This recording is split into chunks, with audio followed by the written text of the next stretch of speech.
Mangamuyo kita, walaan ni Espiritu, mahunahunahon sa atong sala, pero hibaluang nagatipon kami sa imong ngalan.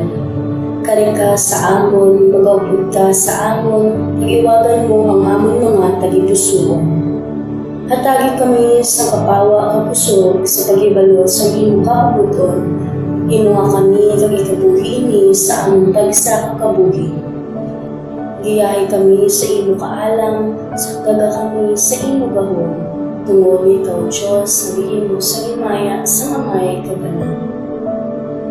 Hanami sa mustisya para sa tanan, tuguti kami na makipagbato para sa kinamatarong sa iban.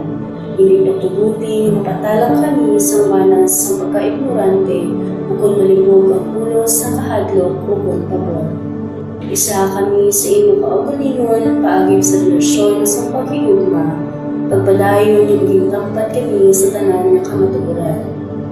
Subong sa among pagtipon sa imo ngalan, kabayang mapahagan-hagan namon ng justisya sa pagkigugma, agad nga ang tanan namon ng mga desisyon makapahamuot sa imo. Pag sa paglapot sa padya, maging saad sa maayo kag matutong ng mga alakan. Amen.